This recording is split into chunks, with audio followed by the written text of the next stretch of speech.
Oh, Mrs. Garcia, you're a school counselor and new homeowner and grad student. You're an ANDER. National University supports the whole you, so you can focus on what matters most. Learn more at nu.edu. This is Money Moves on VSiN, the sports betting network.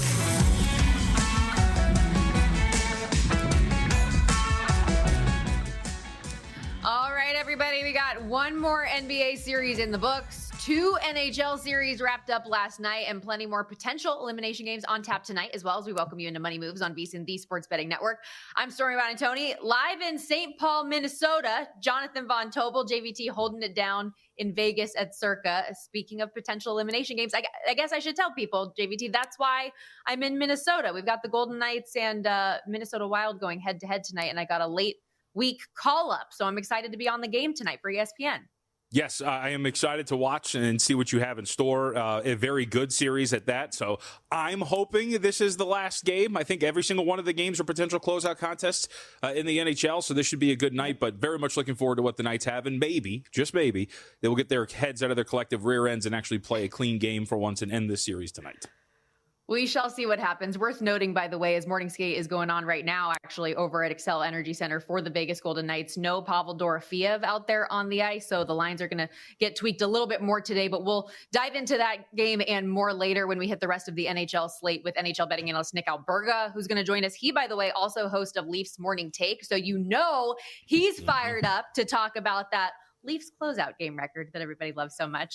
I'm getting ahead of myself, though. I have one job to do in the first block of the show every day, and I'm always late to the party. So producer Corey, if you would, it's time for our top 3 items on deck for this Thursday edition of the show. Let's fire up the rundown. It's time for the top headlines and topics of the day. This is the rundown. All right, JVT, we've got a nice early slate of MLB action coming up today. First pitch for 5 different day games taking place while we're on the air. So we'll preview all of those games and discuss live betting opportunities as they arise, including, by the way, Cubs-Pirates, first game of the day in just a little bit. Happy Paul Skeens Day to all who celebrate. Yeah, this is a very interesting game, obviously, because whenever Paul Skeens pitches, it's going to be fascinating theater to go out there and watch. But the market moving against this team in a very big way. We're down to as low as minus 117, I'm looking at here in the market for Paul Skeens and the Pittsburgh Pirates. Why that matters, the overnight was $1.60, Stormy, so we are definitely seeing it, and you can totally understand it. This was a game where I took a little piece of Chicago. You have the best lineup. You've spoken positively about this Cubs team. Colin Ray's numbers are pretty solid. The Pirates lineup stinks. All of that, I think, equates to, yeah, Paul Skeens is good, but $1.60 against this Cubs team, I cannot wait to see what this game brings. Yeah, it's interesting for as great as he has been, still 3-3 in the win-loss column because of all the reasons that you just laid out. The offense hasn't been there for them, some of their other struggles, and the Cubs offense being as good as they are. And also, because I don't think we can mention that game without saying what happened yesterday, I really do. I haven't seen an update. I hope that fan who jumped from the stands and left, he comes out on the right side of things. Scary stuff. That said, this is a betting show, so we'll stick to the numbers. And in the NBA and NHL postseason, we've got some intriguing plus money series prices to discuss. Are there any dogs that we think might have enough bite to mount a comeback, you think, all the way in the series? Yeah, I would say, I don't want to give away everything, but I'll just say I think both dogs tonight might have some bite to be able to extend these series out this evening. Okay, and we even talked yesterday, too, about that Pistons team at plus 380. I'm seeing plus 310 today, so getting bet a little bit there, but we'll get into all of that. But where we're going to start here is also in the NBA, but JVT, there is all this talk and money, by the way, that poured in on the Lakers on the series, that poured in on the Lakers to cover last night. They're out in 5. They lose yesterday to the Minnesota Timberwolves, 103-96 as a favorite.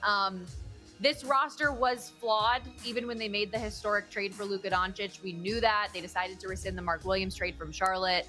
They weren't going to have a starting center. They've had their issues, but they had so many moments that they made people believe repeatedly, and yet here they find themselves on the outside looking in after round 1.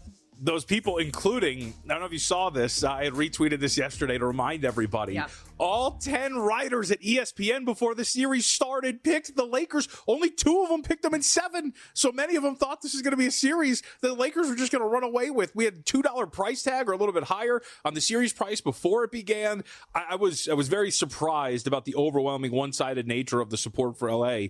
And Stormy, I think you can there's like a lot of key different points you can point to in this series, But to me, it's hard not to start with JJ Redick. I don't know how you feel about what he did in this series. I thought JJ looked like a rookie head coach, and he can get better. I don't think he's a bad coach. I don't think he should be fired.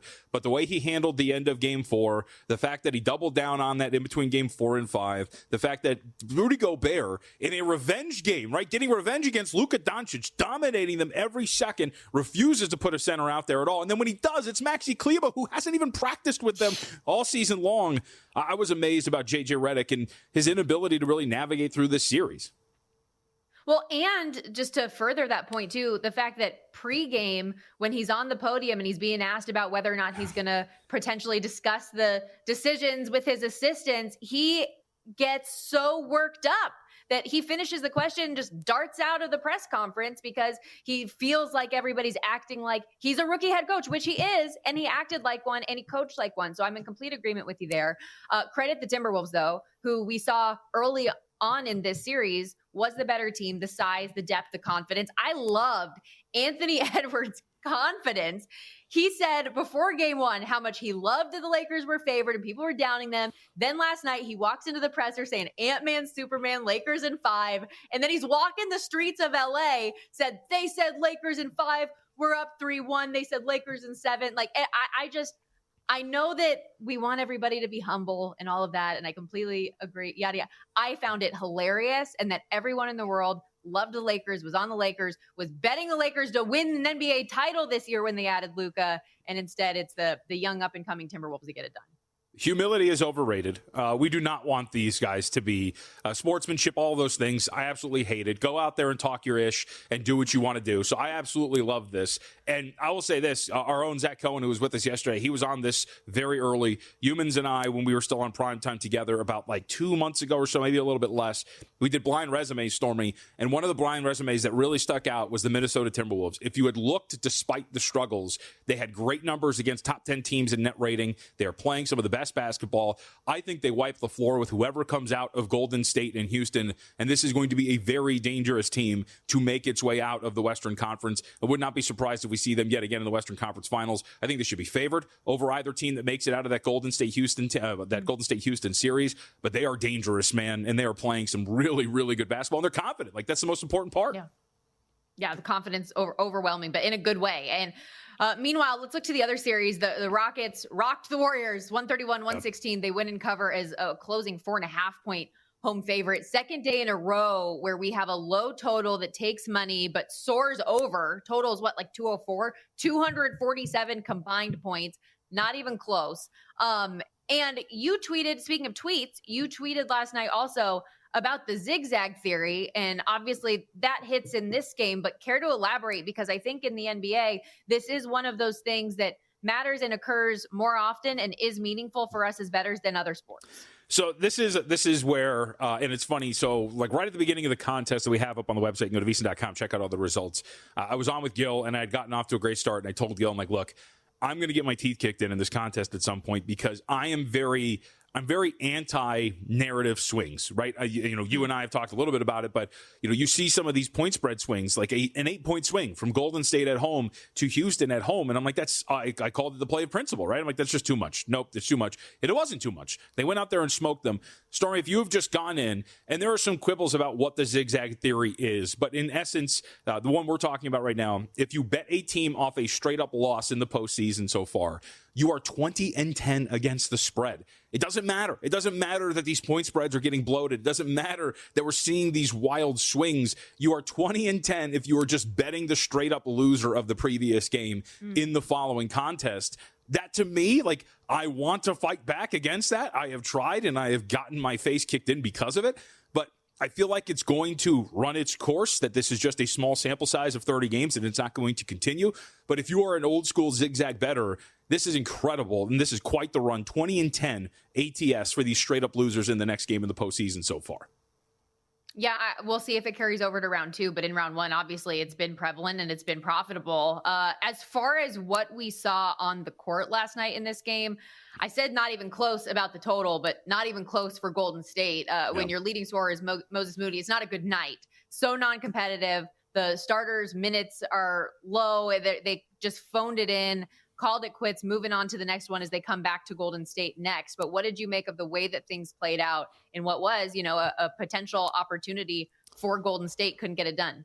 You never want to say a team quits, right? Obviously the negative connotation. But to your point, that looked like a team that was like, yeah, we got a closeout game back at home. Do we really want to try this? Like, Jimmy Butler's hurt. Curry's thumb is really still banged up. Dillon Brooks and others continue to kind of paw at it and try to exacerbate that injury a little bit more. We're all kind of old. You saw the writing on the wall pretty quickly in this game, and I think that was a team that definitely let its foot off the gas and was like, we'll take this one and we'll go back home and we'll try to close this out, we should say. And that's what I kind of saw as that game went along. There was not much fight once the Rockets started to take it to them. But again, I mean, you got to start to look at some of the strengths for this team for Houston and realize that I don't think this is going to go anywhere anytime soon in terms of what they're able to do here, both in the half court, in terms of rebounding. I'm going to be very interested to see if this is just this old school Golden State team, which is like, no, we're fine. We'll close it out at home. This team ain't going anywhere. And I am very interested to see what the effort's going to be like, because it seems like a pretty big number back at Golden State for Friday. Yeah, 5-point home favorites for the Warriors, total in that one 204. And for Jimmy Butler, who you mentioned there, he was one of the most bet, if not the most bet players to go over his point prop yesterday. 2 of 10 from the floor, 8 points for him. Steph Curry also 13 points, but 25 minutes for those guys. So you don't want to use the word quit, but that certainly looked like that's what it was. Now, listen, we got a lot more to get to here on Money Moves. We're just getting started. Coming up next, I'm excited for this. We're going to get you set for the 151st Run for the Roses.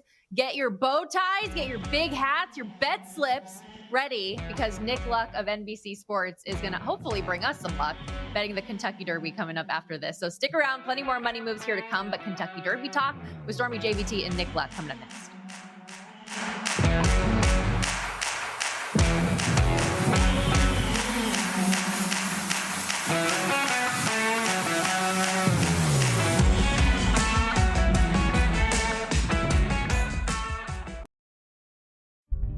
Oh, Mrs. Garcia, how do you balance it all? You're a school counselor and new homeowner, a mother of 2, and grad student. You're an ander. At National University, we see the whole you. That's why we're dedicated to your professional growth through faculty mentorships and career support, so you can focus on what matters most.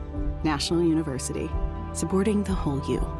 Learn more at nu.edu. You're watching Money Moves here on VSiN, the Sports Betting Network.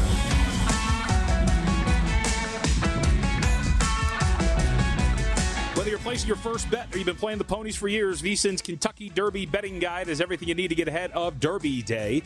Inside, you got a clear breakdown of how the bets on horses should go. Great for beginners as well. I was reading through it. It's absolutely fantastic. Detailed previews of both the Kentucky Derby and the Kentucky Oaks, and best bets from top racing experts. Mike Somich has a fantastic article in there, very much worth reading. Guide's all yours with the VSiN Pro subscription. Less than $10 gets you in for 30 days. The Derby Guide, the daily best bets, and more. Go to VSiN.com/subscribe. Check it out now. VSIN.com/subscribe.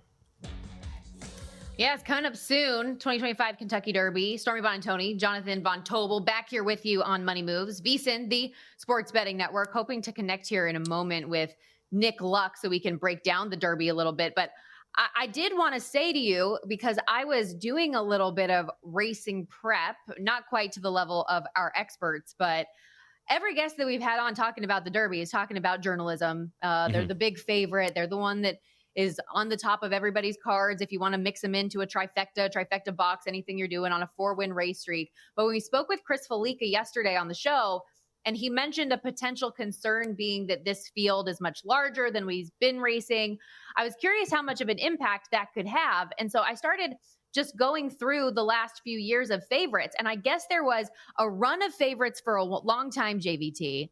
But the last 6 years, in fact, none of the favorites, or none of the horses that won, rather, were favorites. None were shorter than 8-1 odds.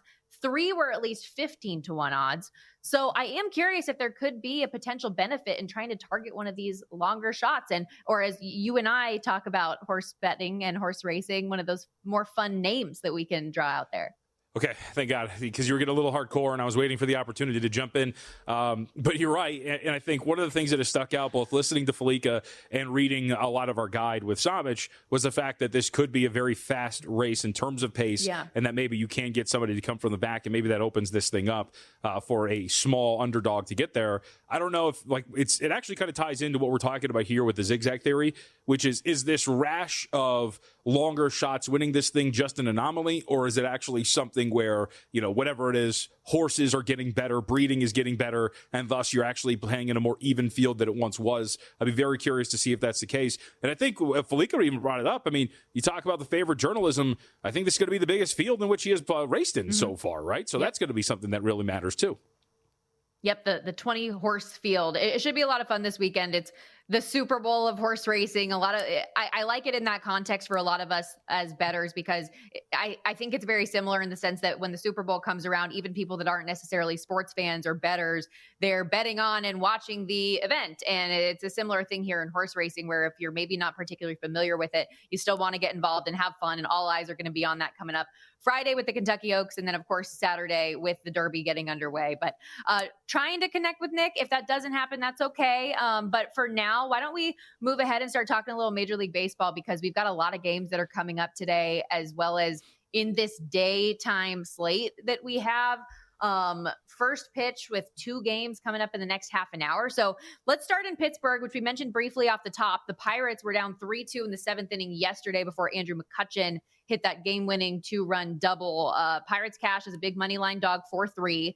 Today, though, they are getting faded as a big favorite, despite Paul Skeens being on the hill. You mentioned it, from -160, -162 to now -117, as low as Colin Rea on the other side. Low total, but even that's been bet up from 7.5 to 8. Yeah, I agree with this. Now, the question just becomes, to what degree is it, do you draw the line and say, all right, there's now some inherent value in backing Paul Skeens? But when you look at the way that Ray has pitched up to this point, he has pitched extremely well. His underlying metrics match exactly what we have seen. An ERA that is sub-1 through 6 appearances, 3 starts, 18 2/3. If you look at it from a FIP standpoint, 153. This is a guy that at least his metrics would hold up under some scrutiny. And you would assume that your floor is raised by playing a lineup which is floating around like 27th the weighted runs created plus. We brought it up with Adam Burke the other day, Stormy, where you could point to some metrics and be like, hey, maybe this team's getting a little unlucky, but also maybe that most of that is O'Neal Cruz as opposed to the rest of this lineup. I just think that we're probably at a point where, if you're talking about these massive prices at the overnight of -160 or higher, and especially against a lineup like this for Chicago that you would think has the ability to get to Skeens more than most lineups, it makes a ton of sense that you were taking some bloated prices. You mentioned the opening -162. If you're betting overnight, you're sitting on +136 for the Chicago Cubs with a pitcher like Ray and a lineup like that against him. I think it makes total sense that we're seeing this move in this direction. Yeah, not too shabby this Cubs lineup has been. Yesterday wasn't their day, but will it be today? Skeens, by the way, fresh off a 9 strikeout performance his last game against the Dodgers, gave up just 5 hits, no runs in 6 1/3 inning. And he has been regularly getting into the 6th inning.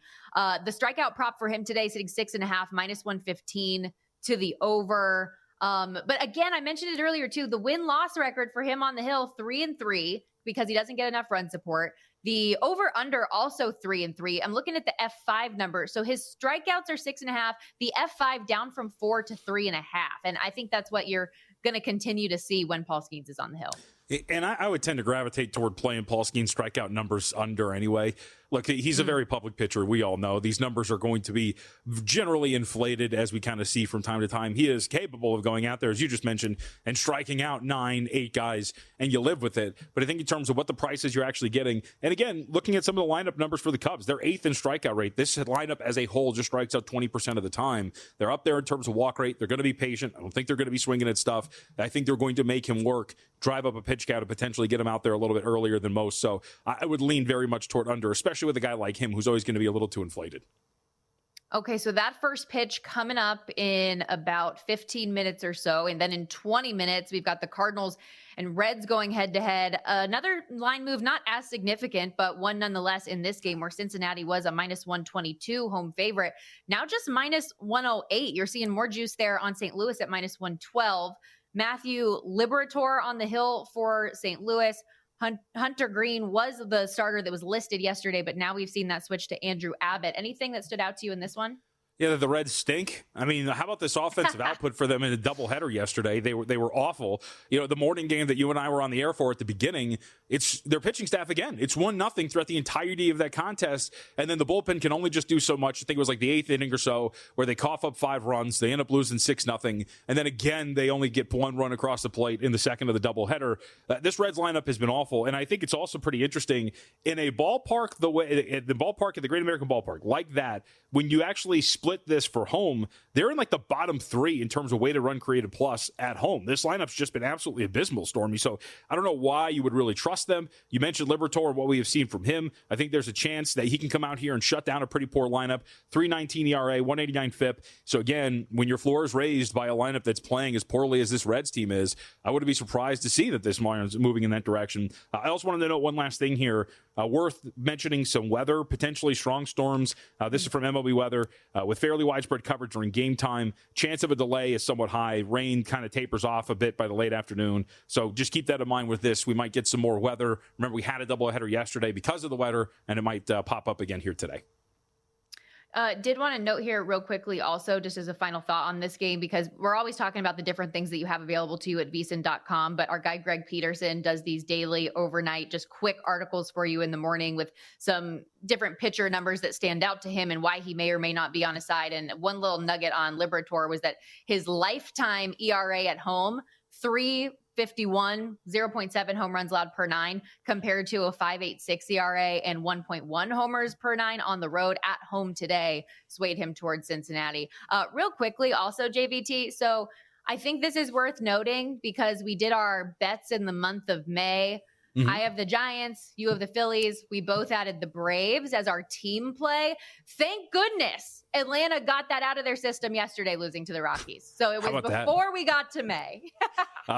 Look, they're going to get – Strider's going to come back. Acuna's going to come back. But I keep saying it with this Braves team. The NL's so good, Stormy, and I think that there is a chance that even in this early portion of a year, you have dug a hole that is maybe a little too deep to climb out of, potentially. I mean, look, you have to navigate through the NL West. That's 4 teams that might make it in. When you talk about the Diamondbacks, the Giants, the Padres, and the Dodgers, and then accounting for everything else, the 2 teams at the top of their own division. I'm going to be very curious to track how they do this, but like you mentioned, very big upset yesterday, but that does not sway the market as the Giants are massive favorites, minus 265 here again today. And if you want to lay the run and a half, you're laying a price. How about that? Yeah, minus 112 if you're laying it on the run and a half with the Giants. Colorado, the thing about that stands out to me is, yes, they win yesterday. Yes, they get their 5th win. But I think myself and obviously the public, as you just mentioned that line, like no one has any interest in still backing them. This isn't a sign that they're going in the right direction and that things are going to turn around. They're terrible. Hey, it's big, though, for the worst team in Major League Baseball, right? We've mentioned this market a couple of times. You were laying like 365, 375. Now just 2 games back of the Chicago White Sox. So we will see if that actually ends up happening. But big win for Colorado in that case. Yeah, getting a little bit of discount, though, and in a number that we already thought was a little bit discounted. So there you go. Okay, we're going to take another quick time out here.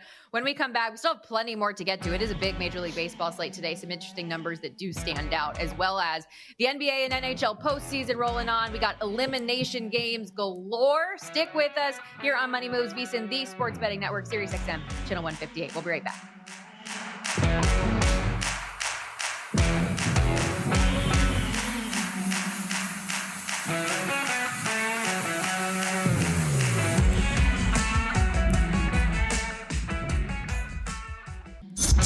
Watching Money Moves here on VSiN, the Sports Betting Network.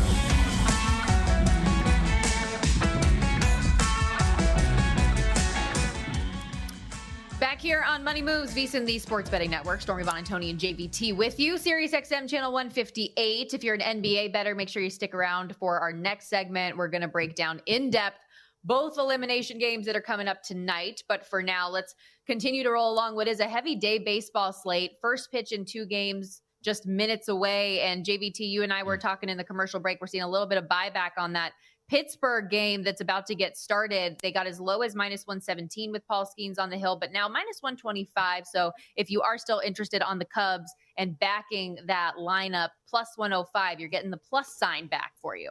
Yeah, I think it makes a lot of sense. It makes sense to come in and take nearly plus 140 with the Chicago Cubs against Skeens. And I think when you get to that like minus 117, sub minus 120 price, it makes a lot more sense if you're going to come in and buy pretty cheap on Skeens. You mentioned it. His last performance against the Dodgers was very good, and it put a bad Pirates team in position to win that game. So I think that he is obviously going to give this team a very good opportunity. It's all about just the price you're laying. And to lay $1.62 against Ray, who's pitched the way he is, this lineup, and the way the Cubs are swinging the bats, they've been absolutely incredible. I think they are the best. Let me double check. I think they're the best lineup in baseball right now. Let's see. I'll double check here. Either way, they're up there, and I think I have my statistics incorrect, so I will come back on that one. But they're a very good lineup. Yeah, I thought you were trolling me for a second. I mean, they're top 5 in just about everything, and yeah. No, okay, so they're fourth. They're fourth in weighted runs created plus. I was looking at their home splits. So they are fourth in weighted runs created plus. And no, it's not being sarcastic. I've been accused of being mean to you. No, like that is a very true statement. Yeah.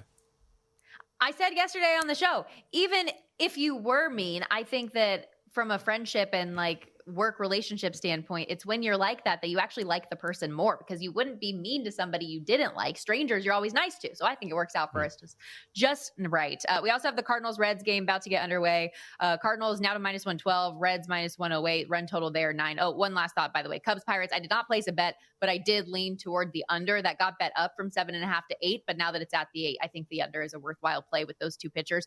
That said, lots more action still to come. Diamondbacks, Mets, Royals, Rays, Twins, Guardians, the list goes on and on. So why don't we start with this D-backs game? Zach Gallen and Arizona, a plus 136 road dog here against Senga and the Mets. What are you looking at? I mean, you think you're looking at Gallen, right? And part of the reason why the Diamondbacks are fine and they're hitting the ball really, really well, but their pitching has not been what anybody expected it to be. And this is a reason why they've gotten off to a somewhat disappointing start, floating around like that 500 mark just a few games over. And Gallen is front and center out of all of that. Gallen was a dominant pitcher at one point in his career, and this year he has not been. He has been very poor. If you look at the underlying metrics too, the troubling sign is there is no real thing you could point to and say, hey, he's going to be better. Now, he's not as bad as a 5.57 ERA would indicate, Stormy, but still, fielding independent, all of the underlying metrics you use, expected ERA, FIP, expected fielding independent, all of those things, all above 4. So, like, this guy is not pitching at a very high level, and now you have to hit the road to take on the New York Mets. We know how well the Mets have been playing, how good their lineup is at this point right now, too. A top 10 lineup in weighted runs created plus. And on the flip side, you get Kodai Senga getting the start for the New York Mets, and Senga in the early portion of this year has been absolutely great. So right now, if you look at it, 126 ERA, fielding independent, sub 3 right now for Senga. So I think it makes a lot of sense that you're seeing what this price tag is. And in fact, you're seeing it go up. It opened up $1.50 overnight. We're upwards of $1.55 at multiple spots. Senga's actually minus 162 over at DraftKings. I think that makes sense. There hasn't really been anything you can point to for Gallen that would make you say, I trust this dude to bounce back on the road against the Mets. And remember, a couple of years ago, the road is where he greatly struggled as well. So, like, the road has also been an issue for him at times throughout his career. Totally understand why we're doing this here, but it's a fascinating matchup nonetheless, as I would say that these are two potential contenders in the National League with two big names on the hill opposing one another. Maybe you get a good performance from Gallen, but completely agree with the way the Mets have been playing. And look at the way they're getting priced, man. $1.62 at home against this D-backs lineup. It's pretty incredible. Yep, and the Mets, I mean, they came out of April with the best record and run differential in the sport. Yesterday's loss, just their second game they lost on home field. Obviously, the pitching advantage in this game, but as a team, best ERA in the sport. They strike out the most batters in the league, have allowed the fewest home runs. Top 7 bullpen also, so a lot of things working for the Mets, especially in this game today. I mean, so I know there are a lot of games that we can get to, JVT, but you bet baseball each and every day. Was there a game to you that you fired on that you really liked when you were going through? Yeah, so let's go to the American League. This one's going to come up here in about 2 hours. Actually, exactly 2 hours from now is first pitch. Texas is at home against Jeffrey Springs and the Athletics. Right now, we're looking at about $1.30 price tag for the Texas Rangers, and we're looking at opener minus 162. The reason why I wanted to bring this up as we get a near 30-cent move against the Rangers is Tyler Mahle's last start. We saw a similar pattern here, Stormy. Will Hill and I were on the air last Saturday together for Live Bet Saturday. They were playing the Giants, and we were questioning, like, why is the market moving as strongly as it is against the Texas Rangers? Now, They ended up losing that game, but Molly pitched extremely well. I think it was 3-2 the final score.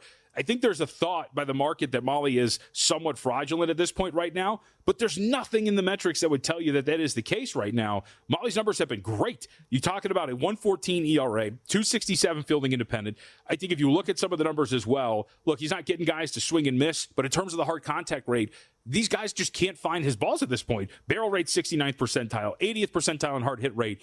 There's a lot of stuff that I think you could point to that Molly's been legit, but for a second consecutive start that I've at least noticed, the market is moving against him. And why this matters as well is that Jeffrey Springs has not really been great up to this point. Springs is a guy at the beginning of the year I thought maybe was going to be like a little diamond in the rough. I tried to do it a couple of times. Hasn't really worked out. 6.04 ERA, 5.16 fielding independent. He just has not pitched particularly well. So I'm very curious. I'm going to bet the Texas Rangers here today, and I want to see how low this price tag gets, because I do think that there's something here with the market not really believing in Molly, and the Rangers have been fine against left-handed pitching, at least average so far. So very interested to see for another consecutive Molly start that the market is moving against him here. Yeah, and if to your point, if you like the Rangers, you're getting a much more palatable price at minus 135 than you were at minus 162, especially if that continues to move. Not quite as significant a line move, but another one nonetheless in Royals and Rays. Tampa Bay was minus 148 last night. They are getting bet out to minus 162. I see right now Shane Baz versus Seth Lugo on the hill. Run total sitting 8.5 there. So I think this is interesting because Lugo is one of those guys that for me, I will never be able to get a read on, because you're a dude that kind of pitches to contact. And I think there's some of those dudes that when you look at the underlying metrics, it paints a picture that is not accurate, because if you look at it, right, does not induce swings and misses. Chase Lugo coming into today, 12th percentile in chase rate, 15th percentile in whiff rate, 35th in terms of strikeout rate, strikes out less than 20% of the batters he's facing. So he's giving up a ton of contact, right? Hard contact is pretty average at this point. It's not really terrible, but in terms of hard hit rate, I should say barrel rate's pretty average. Hard hit rate, 6th percentile, giving up a ton of hard contact. But at the same time, it works, and he is doing a really good job of putting his pitches where it needs to be. This is the case last year for him, too. And so I do think that you're going to see the market kind of move against a guy like this when he is on the hill. So, again, from $1.45, like you mentioned, upwards of $1.70 at a couple of spots in favor of the Rays. And Baz, on the other hand, has been great when you look at his underlying metrics, too. A 2.45 ERA, but a fielding independent that's right in line with him. I curse myself when it comes to guys like Lugo, because as somebody who really likes to use these metrics to handicap, there's a lot of the times where there's dudes that pitch like Lugo that you would look at it the way that I do and go, oh, this dude's a dude to get absolutely smoked, and it never really comes to fruition. Market may be looking at that here, and they're driving that thing up right now. And the Royals lineup really has not been particularly great on the road. We should mention that as well. And I think that's going to be a part of this too, as we have seen it so far. So I was surprised when we were in the commercial break that you said, hey, let's talk Angels, considering what's going on with them. What's up with Mike Trout? Give us the latest there. And then, of course, your thoughts on the game today against Detroit. I don't really have anything about the thoughts on the game. I hope they get destroyed. They're terrible. I'm going to lose out on this. I have over 71.5 wins. Spoken like a true fan. Yeah. Well, I have over 71.5 wins, and that thing's not going to go anywhere because they've lost, I think, 5 straight now. They're absolutely abysmal. But the question is going to be Mike Trout's health here once again. Leaves the game yesterday. I believe it's a knee issue that has really popped up for him. We haven't seen the lineup yet. You say Kikuchi's going to get the start, but this matters for a litany of reasons. One, it's Mike Trout, who has been pretty bad in terms of average, but Stormy finds himself among the league leaders in home runs. So he's hitting for power, just not for average. So that's been a weird anomaly for the season up to this point. It's just another troubled chapter in the later portion of Mike Trout's career in which he has missed a ton of time due to injury. So that's going to be a very big issue for him. And just this Angels team as a whole, we talk about fading the Rockies and everything. That is exactly what this Angels team has been. And now here today, they find themselves at home as underdogs to Casey Mize and the Detroit Tigers, who are playing some pretty good baseball. But the story here is going to be Trout and whether or not he's going to make an appearance. But I do have to tell you, I will be making an appearance here at Circa through the summer because they have a sweet deal. I don't know if you know about this, but the all-in summer hotel package, they got you covered. 2-night hotel stay. You get the resort fees and the taxes included. $100 dining credit, $100 beverage credit. You get a day bed at Stadium Swim. I'll be here, and you should check it out too. Now through September 4th, CircaLasVegas.com, $400 all-in price. How about that? It's the no resort fees for me, that it's the all-included price, because those resort fees, when you stay at hotels in Vegas, they always get you. Now you can come to Circa and watch the Angels drop a 6th straight game, 8th of their last night. Yeah, it's awful. On that note, Circa is the Sounds best. like you're the There's one no that's doubt mean to about me, it. to be honest with you. I don't know about that. I'm excited to get back home to you in person tomorrow. Can't wait, JVT. But for now, NBA coming up after this. 2 elimination games on deck.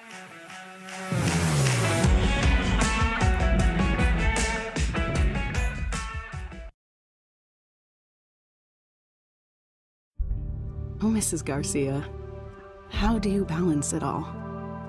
You're a school counselor and new homeowner, a mother of 2, and grad student. You're an ander. At National University, we see the whole you. That's why we're dedicated to your professional growth through faculty mentorships and career support, so you can focus on what matters most. National University, supporting the whole you. Learn more at nu.edu. You're watching Money Moves here on VSiN, the Sports Betting Network.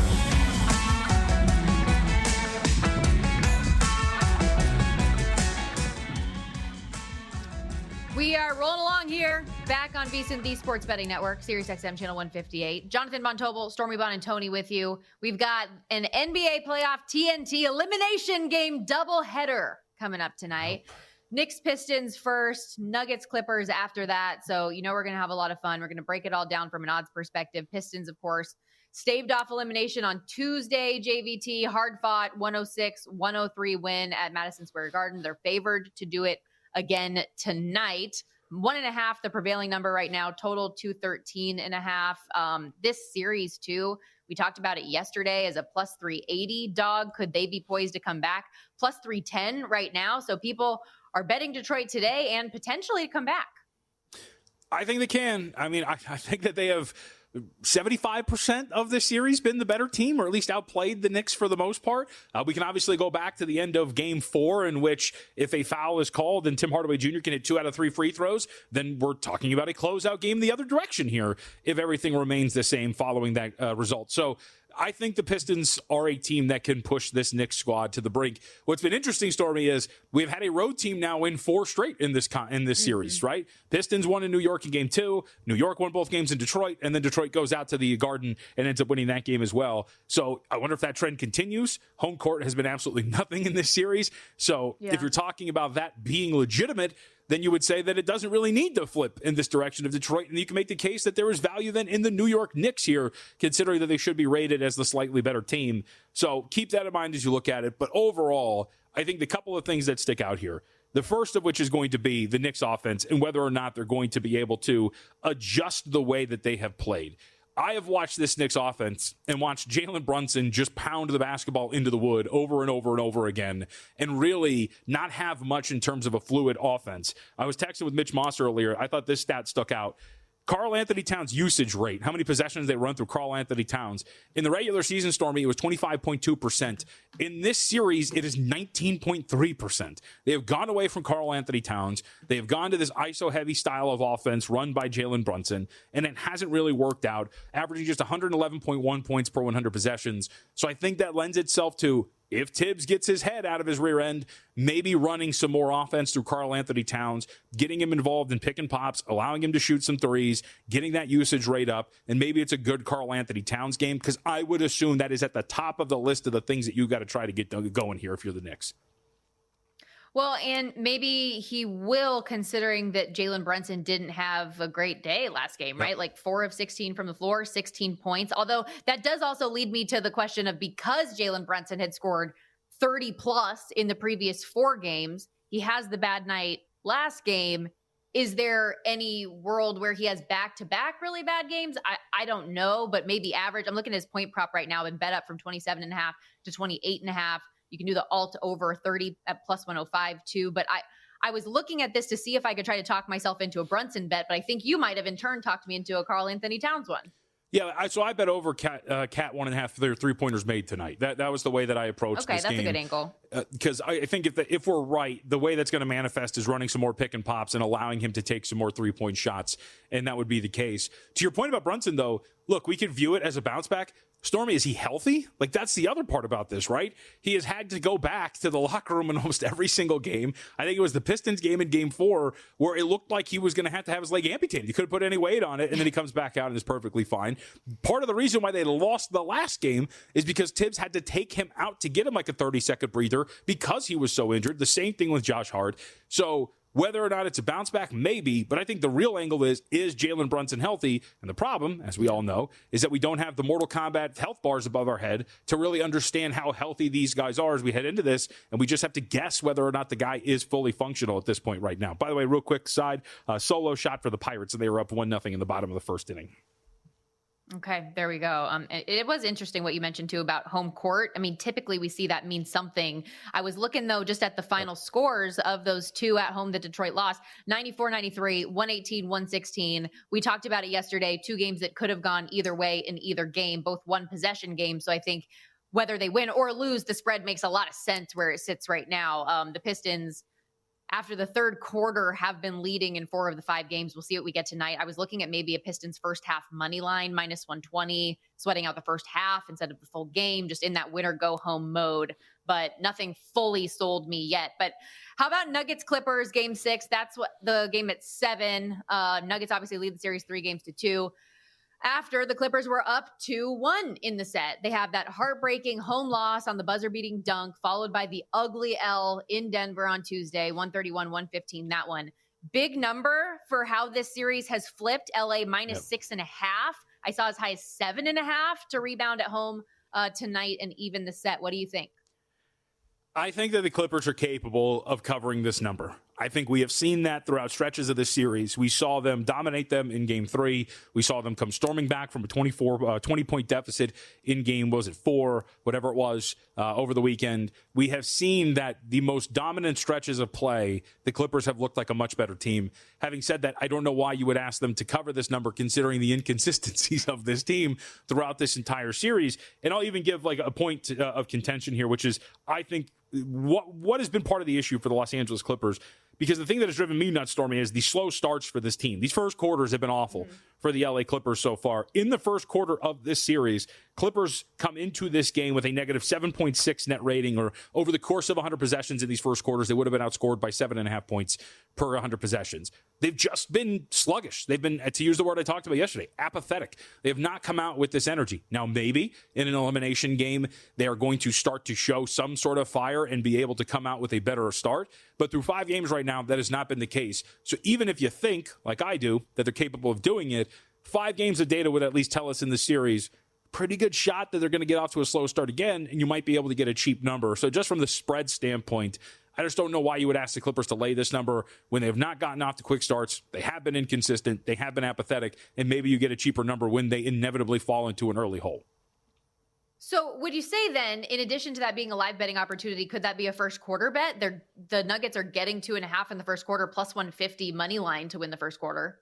Yeah, so I think you could. I think my issue with that is, like, in the instance of me waiting for a line in the first quarter, I'm not really betting on the full slow start to happen, right? I'm hoping that the slow start will happen, and I don't have anything on that, because just because something's happened doesn't mean it's going to happen, right? So I would sit back and say there's probably a higher chance that they fall into this slow start, and maybe they get it because they're 5 games they have. But I want to bet my money on it. I just want to sit back and see if I can get a cheaper number on them throughout the game, as opposed to betting on them actually getting off to that slow start. Does that make some sense?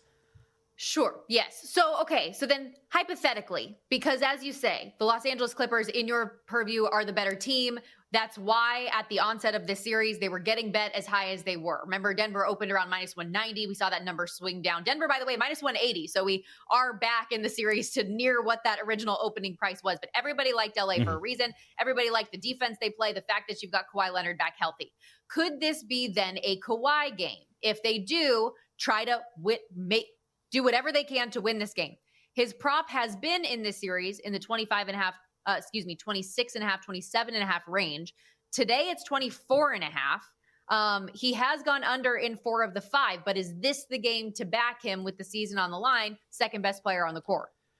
Potentially. You would hope, right? You would hope that he is going to come out here in a game like this and really start to push for the ball, push for the, actually trying to get this thing done with his team. And I will go back to one game in particular, and this is many years ago, and actually Will Hill texted me about this because I made a reference to this the other day. Stormy, go back to 2021. They go on the road to Dallas. They are down 3-2. This is the last series that Kawhi Leonard finished in a Clippers uniform. He hasn't finished a series since. He goes out, scores 45 points on 25 shot attempts, hits 55% of his three-point shots, 31% of the possessions roll through him. In other words, it was this is my effing ball type game, and I am going to drag us by the scruff of the neck, and we are going to get this done. And maybe you get that again. That is the last time we saw an elimination game with Kawhi Leonard in a Clippers uniform, and one would hope that maybe this is going to be something where he actually comes out and takes it by the mantle and says, I'm going to do this. So I would lean toward yes, and I would lean toward him being able to do that because we saw what he did at the end of game 2. He was incredible in game 2 of this series, and he's got the potential to do it. But I am still defeated, so I don't believe that will be the case. It's hard. Whenever we talk about the Clippers, I'm like, I don't know what the handicap is that we're going to get from JVT because there's the emotion that's all layered into it. And understandably so, because you watch this team so closely, you know what they're capable of. And with that in mind, I know you do these write-ups for the website all the time. Zach Cohen's got them out there. We have daily content that is coming out on vsin.com, breaking down the NBA playoffs, game by game, series previews and predictions as we go, futures adjusted odds, plus, of course, the Kentucky Derby's coming up this weekend, the NHL postseason, Major League Baseball in full force. So we've got you covered with everything over at vsin.com. Our summer special, you get everything for $59 now through August 1st. When we come back, do or die of the 7 total NBA and NHL series underdogs. Do any of them have enough fight to warrant a bet? We'll discuss next on Money Moves.